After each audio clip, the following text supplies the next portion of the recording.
Good morning, everyone. As you know, we are going with our topic Jeevani of Ustad Fiaz Khan. In last two videos, we have covered four topics: introduction, जन्म, संगीत शिक्षा, गायन शैलियाँ. ये हमने 4 topics cover कर लिए हैं. अब हमारे लास्ट के 2 टॉपिक्स रह गए हैं. उससे पहले गायन शैलियाँ टॉपिक हम एक बार दोबारा से रिवाइज करेंगे और फिर हम आगे बढ़ेंगे. गायन शैलियाँ में हमने पहले तो मेनली किस किस चीज़ों की बात की है. सबसे पहले हमने बात की थी उनके ध्रुपद, धमार और ख्याल गायन शैलियों के बारे में बात की थी. फिर उसके बाद हमने उनके गले की बात की थी. फिर हमने उसके बाद राग की बात की थी. फिर हमने उसके बाद ताल की बात की थी और लास्ट में हमने रिकॉर्ड कंपनी की बात की थी. ये मेन अगर आपको टॉपिक्स इसके याद रहेंगे ना तो आप उसको एक्सप्लेन अच्छी तरह से बाद में कर पाओगे. तो सबसे पहले हमने किसके बारे में पढ़ा था? ध्रुपद, धमार, ख्याल के बारे में. नेक्स्ट हमारा पैराग्राफ था कंठ, उनके गले के बारे में. तीसरा हमारा टॉपिक था राग के बारे में. चौथा हमारा था ताल के बारे में. और पांचवा हमारा रिकॉर्ड कंपनी के बारे में. मतलब एक टॉपिक गायन शैलियों के अंदर हमने 5 टॉपिक कवर किए थे. ध्रुपद, धमार और गायन शैलियों में हमने बताया था कि ये उनकी मेन पॉपुलैरिटी ही इसकी वजह से ही थी. मेन उनकी इम्पोर्टेंस कह लो या वही पॉपुलैरिटी कह लो, इसकी वजह से थी. ये चीज़ें उनकी बहुत ज़्यादा फेमस थी. और ध्रुपद से लेके गज़ल, मतलब ये चाहे वो क्लासिकल हो चाहे वो लाइट म्यूजिक हो, बहुत अच्छी तरह से बहुत फीलिंग के साथ भावपूर्ण वो गाते थे कि सुनने वाले को अच्छा लगता था बहुत ज़्यादा. ये हो गया सबसे पहले पैराग्राफ के बारे में. दूसरा हमने बात की थी गले की. उनका कंठ, उनका गला नीचा था. तार सप्तक में जाने की इसलिए उनकी मर्यादा थी, कुछ लिमिटेशंस थी. और वो लिमिटेशन क्या थी कि वो लगभग 2.5 सप्तक का ही प्रयोग करते थे, इससे ज़्यादा नहीं करते थे. और इसके अलावा उनकी आवाज़ बुलंद थी, भरवी थी और सुरीली थी. ये हो गया उनके गले के बारे में. इसके बाद हमने बात की थी राग की. राग का क्या था कि वो राग को एक जीता जाता व्यक्ति समझते थे. वो हर बार हर राग को इतनी अच्छी तरह से गाते थे कि जैसे उसके अंदर नई जान डाल दी हो. फिर इसके बाद हमने बात की थी ताल की. ताल के अंदर क्या था कि ताल पर उनका पूरा अधिकार था, पूरा कंट्रोल था. मतलब जिस मर्जी स्पीड पे गाएं या कोई भी ताल बजाएं, कोई भी राग हो, वो हर एक राग को हर एक ताल में हर एक स्पीड में अच्छी तरह से गा लेते थे, बिल्कुल अच्छी तरह से. और इतना अच्छी तरह से गाते थे कि सुनने वाला भी हैरान रह जाता था.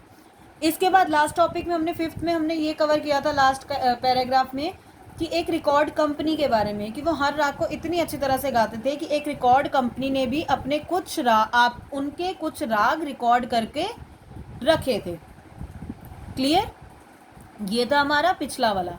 Now we will start with our next topic, that is सम्मान एंड उपाधियां. मतलब उनको क्या क्या पुरस्कार मिले, किस किस कौन से उनको सम्मान मिले, कौन से उनको उपाधियां मिली, कौन से उपाधियां मतलब उनको पोस्ट मिली. ओके, पुरस्कार मिले. सबसे पहला तो हमने इनके इंट्रोडक्शन में ही पढ़ा था, स्वर्ण पदक मिला था और इनको आफ्ताबे मौसीकी का खिताब मिला था. पूरी स्टोरी आपको मैंने बताई थी. वो पूरी की पूरी स्टोरी आपने इसके अंदर दोबारा से लिखनी है. ये नहीं कि आपने वो पहले इंट्रोडक्शन में बता दी तो हम यहाँ पे नहीं लिखेंगे. नो, आपको हर एक के बारे में बताना है. तो आपको इसके अंदर बताना पड़ेगा कि 1906 में आपने स्वर्ण पदक आपको मिला था और आफ्ताबे मौसीकी का खिताब मिला था. आपको पता है वो कैसे मिला था? कि ये मैसूर दरबार में रहे थे. मैसूर दरबार और महाराजा मैसूर और इनके बीच में एक संगीत का प्रतियोगिता हुई थी, जिसके अंदर से फाइनल रिजल्ट निकालना बहुत ज़्यादा मुश्किल हो गया था. इतने अच्छी तरह से दोनों ने गाया, लेकिन इनके गायन से महाराजा इतने ज़्यादा प्रभावित हुए कि इनको स्वर्ण पदक दिया और साथ में ही आफ्ताब मौसीकी का खिताब दिया था. ये स्टोरी थी.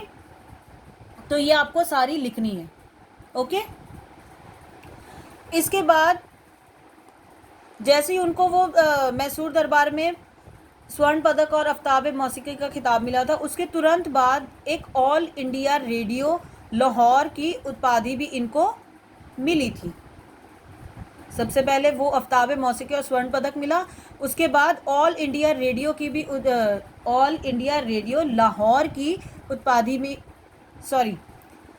ऑल इंडिया रेडियो लाहौर में इनको एक उपाधि मिली थी। ओके, नेक्स्ट पंडित विष्णु नारायण भातखंडे, हमने इनकी जीवनी 11th में पढ़ी है। पंडित विष्णु नारायण भातखंडे द्वारा आयोजित मतलब ऑर्गेनाइज्ड, उन्होंने एक ऑर्गेनाइज किया था क्या, अखिल भारतीय संगीत सम्मेलन। एक संगीत सम्मेलन, अगर आपको नेम लर्न हो जाता तो वेरी वेरी गुड, अगर नहीं होता तो आप उसको ऐसे लिख सकते हो कि पंडित विष्णु नारायण भातखंडे जी ने एक संगीत सम्मेलन आयोजित किया जिसके अंदर से सर्वश्रेष्ठ गायक मतलब कि सबसे अच्छा गायक उस्ताद फयाज खान जी को घोषित अनाउंस्ड किया गया था। समझ आया? यहाँ लिटिल बिट कंफ्यूज्ड है, दोबारा से देखो। पंडित विष्णु नारायण भातखंडे ने एक संगीत सम्मेलन आयोजित किया था जिसका नाम था अखिल भारतीय संगीत सम्मेलन। ये संगीत सम्मेलन का नाम है। अगर आपको ये नाम नहीं लर्न होता तो प्लीज़ उसको मिक्स मत करना, इसको छोड़ देना, और अगर लर्न हो जाता तो it's very very very good, तो ट्राई टू लर्न इट। लेकिन अगर नहीं होता तो ये ना हो कि इसको करने की वजह से आप सब कुछ मिक्स कर दो, ठीक है। उस पंडित विष्णु नारायण भातखंडे जी द्वारा आयोजित एक अखिल भारतीय संगीत सम्मेलन में सर्वश्रेष्ठ गायक मतलब सबसे अच्छा गायक उस्ताद फयाज खान जी को घोषित किया गया था, ठीक है। लास्ट में महाराजा बड़ौदा के महाराजा बड़ौदा ने आपको ज्ञान रत्न की उपाधि भी दी थी। क्लियर? हमने इसके अंदर सम्मान और उपाधियां में कितने पढ़े हैं? 4 पढ़े हैं। सबसे पहला हमने पुराना वाला पढ़ा है, स्वर्ण पदक और आफ्ताब मौसीकी, जिसकी हमने पूरी स्टोरी भी लिखनी है। उसके बाद हमने पढ़ा कि ऑल इंडिया रेडियो लाहौर में इनको एक उपाधि मिली थी। फिर उसके बाद विष्णु नारायण भातखंडे जी द्वारा आयोजित अखिल भारतीय संगीत सम्मेलन में इनको सर्वश्रेष्ठ गायक घोषित किया गया था। लास्ट में महाराजा बड़ौदा ने इनको ज्ञान रत्न की उपाधि भी दी थी। ओके, लास्ट टॉपिक इज देहांत। देहांत मतलब इनकी मृत्यु। इनकी मृत्यु कब हुई थी? 5 नवंबर 1950 में। कहाँ पे? बड़ौदा में। ओके, 5 नवंबर 1950 में बड़ौदा में इनकी मृत्यु हो गई थी। उसके बाद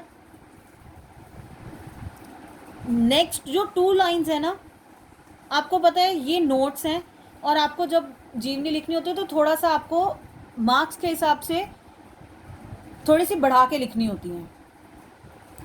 तो ये 2 लाइंस जो है ना, इसको सिर्फ एक्सटेंड करने के लिए लिखा हुआ है। सबसे पहले आगरा घराने के महान गायक की मृत्यु 5 नवंबर 1950 में बड़ौदा में हुई थी।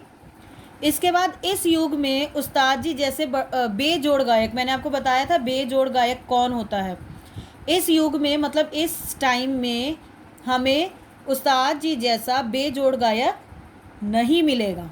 फिर इसके बाद कठिन से कठिन गायन शैलियाँ जैसे कि ध्रुपद और धमार, ये बहुत ज़्यादा टफ गायन शैलियाँ हैं जो कि लोग इतना ज़्यादा इसको प्रेफर नहीं करते थे, क्योंकि एक तो ये गाना टफ है, एक इसको समझना भी टफ है, तो उनको बहुत ज़्यादा बोरिंग कह लो या बहुत ज़्यादा अच्छी नहीं लगती थी सुनने में। लेकिन उस्ताद जी ने इसको लोकप्रिय बनाया। लोकप्रिय मतलब कि लोगों को अच्छा लगने वाला बनाया है, इसको लोगों के अंदर इसको बहुत ज़्यादा प्रचलित किया। अब लोग इसको सुनना अच्छा पसंद करते हैं, स्पेशल प्रोग्राम्स होते हैं इन चीज़ों को सुनने के लिए, ठीक है।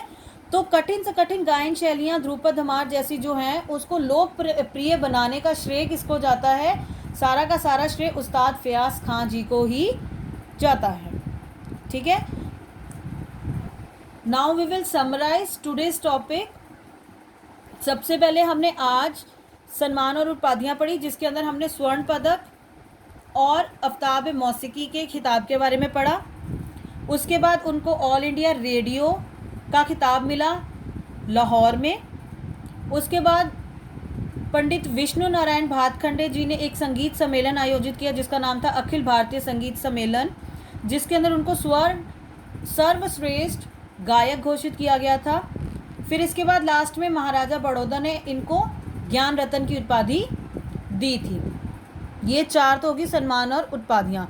लास्ट में हमने देहांत में क्या लिखना है, आगरा घराने के सबसे महान गायक, सबसे बड़े गायक उस्ताद फयाज खान जी की मृत्यु 5 नवंबर 1950 को बड़ौदा में हो गई थी। इस युग में उस्ताद फयाज खान जी जैसा बेजोड़ गायक हमें नहीं मिलेगा।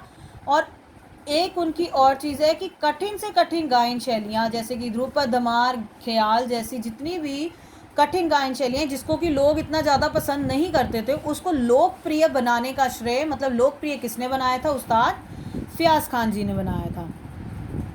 ठीक है। इनकी मृत्यु के दिन आज भी कई कितनी जगह पे संगीत सम्मेलन आयोजित किए जाते हैं और इनके ये दिन मनाया जाता है। क्लियर? हमारा अब ये लास्ट टॉपिक कवर हो चुका है। उस्ताद फयाज खान जी का आपका जीवनी कंप्लीट हो गई है। आई होप आप सबको समझ आ गया होगा। This was all for today. Have a good day. Bye bye.